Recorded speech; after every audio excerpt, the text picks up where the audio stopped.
Bonjour Steve Oana. Bonjour. Vous êtes professeur de finance à ESCP Europe, cofondateur de Riskelia et je vous reçois aujourd'hui pour répondre à la question suivante. La zone euro peut-elle être gouvernée? C'est à cette question que vous avez été invité à répondre dans le cadre des journées de l'économie. Les GECO, donc Xerfi Canal, est partenaire. Alors déjà, première interrogation, qu'est-ce que la crise nous a appris de la manière dont la zone euro est gouvernée aujourd'hui? Il y a trois caractéristiques dans la gouvernance actuelle de la zone euro.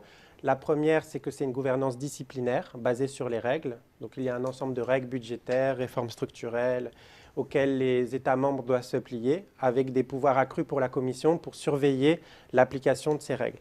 La deuxième caractéristique de cette gouvernance, c'est qu'elle n'est pas coordonnée, c'est-à-dire tout le monde est soumis aux mêmes règles. Pendant que les uns s'ajustent, on ne demande pas vraiment aux autres, en tout cas on ne contraint pas les autres, ceux à fort excédent courant ou budgétaire, de s'ajuster. Et troisième, ce qui nous amène à la troisième caractéristique, c'est que c'est asymétrique, voilà, justement. C'est que seuls les pays à déficit courant et budgétaire doivent s'ajuster. Donc finalement, tout le monde, à la fin, arrive à des politiques où on se serre la ceinture. Donc plutôt que de parler de mauvaise gouvernance, il vaudrait mieux parler de gouvernance sous influence de certains pays. Et évidemment, même si vous ne l'avez pas cité, on pense à l'Allemagne. Alors, premier élément, je pense qu'on peut juger objectivement de la réussite ou de l'échec maintenant de cette gouvernance en termes macroéconomiques. Parce que ça fait à peu près 4 ans, depuis les plans de sauvetage, la Troïka, etc., qu'on voit les effets de cette gouvernance. On peut juger que sur le plan macroéconomique, c'est un échec. C'est un échec en termes de création d'emplois et de chômage. On est 4 points au-dessus en termes de chômage de ce qu'on était avant la crise. C'est un échec en termes de revenus par tête. Il a plutôt décru. Le revenu par tête en zone euro a décru. Aux États-Unis et au Japon, il a cru. Au Royaume-Uni, il n'a pas encore dépassé le niveau de 2008, mais il est sur une bonne dynamique. Nous, non seulement on est en dessous, mais la dynamique est mauvaise. Et puis au niveau de la dette, la réduction de l'endettement et des déficits, qui est le premier objectif qu'on souhaite atteindre, là aussi, on n'y arrive pas vraiment, puisque l'endettement en ratio de PIB augmente et les déficits publics baissent peu. Donc en fait, on peut dire qu'objectivement, en termes macroéconomiques, ce n'est pas une réussite. Ça, c'est le premier point. Alors après, la question, c'est pourquoi, qui en est responsable?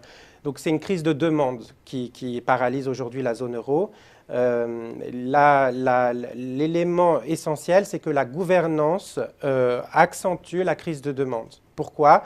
Parce que quand on bute sur la barrière des taux zéro, qui est un plancher pour les taux d'intérêt, finalement, la seule façon de stimuler la demande, c'est l'inflation. Et au contraire, une inflation qui baisse, ou pire, une déflation, augmente les taux réels et donc augmente la dette en pourcentage des revenus et donc détruit de la demande. Donc on rentre dans une trappe. On rentre dans une trappe à la japonaise.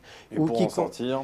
Alors, pour en sortir, la seule solution, il y a 3 solutions. 1, restructuration des dettes, recapitalisation des banques.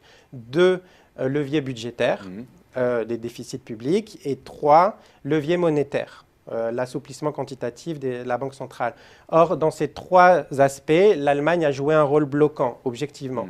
Donc, elle s'est opposée à ce qu'on puisse actionner ces leviers comme on l'a pu le faire ailleurs. Alors justement, avec ce problème de gouvernance, est-ce qu'on n'est pas finalement dans une constante historique de l'Europe liée à des divergences d'intérêts entre les pays membres? Oui, alors c'est très juste, il y a une divergence idéologique entre l'Allemagne et les autres, mais il y a aussi une divergence d'intérêts. L'Allemagne est un pays qui a une politique d'épargne, une politique mercantiliste, donc c'est une épargne investie ailleurs que chez elle, pas dans son économie domestique et donc d'excédent courant. C'est une politique aussi qui a une aversion très forte à l'inflation, donc une préférence pour des taux réels aussi élevés que possible et aussi des finances publiques équilibrées. Voilà si on peut résumer un peu le modèle allemand. Les pays latins, c'est très différent. Une inflation structurellement plus élevée qu'en Allemagne. On a vu ça tout au long de la décennie 80-90, quand l'euro n'existait pas encore, avec des dévaluations, donc une inflation plus grande, une perte de compétitivité, des dévaluations en série face aux marques pour compenser, comme soupape d'ajustement. Aujourd'hui qu'il y a l'euro, on n'a plus cette soupape d'ajustement. Et pour rééquilibrer les compétitivités sans tomber dans la déflation, le plus efficace, c'est de l'inflation en Allemagne. Mais c'est justement ce que l'Allemagne n'aime pas, l'inflation. Elle considère que ses taux réels sont déjà trop bas. Donc on est devant un blocage idéologique, politique et d'intérêt.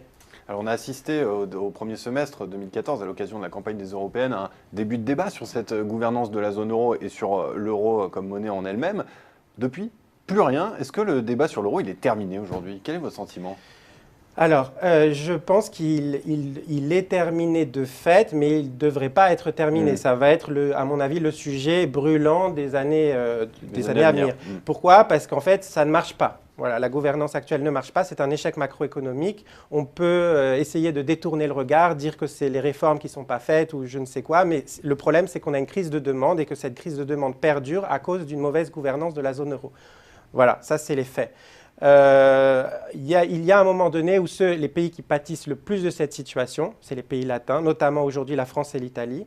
Il va y avoir un moment où ils vont devoir dire qu'ils n'acceptent plus cette situation. Renégociation des traités, révision complète de la gouvernance. Ce moment charnière, crucial, n'est pas encore arrivé politiquement. Ça pourrait peut-être être après les cantonales en France l'année prochaine. Je ne sais pas encore. On n'est pas arrivé à maturité, on va dire, du débat. Mais quand ce moment arrivera, à mon avis, là, on sera véritablement à l'heure des choix. Soit on fera une zone euro qui marche, donc avec une union monétaire accompagnée d'une union fiscale, d'une union bancaire, un budget, un parlement de la zone euro, un leader légitime élu au suffrage universel, etc. Soit à ce moment-là, il faudra aller vers une séparation, un démantèlement organisé de la zone euro. Eh bien, Steve Oana, je vous remercie d'être venu nous décrypter les problèmes de la gouvernance de la zone euro sur Xerfi Canal. Merci. Merci beaucoup.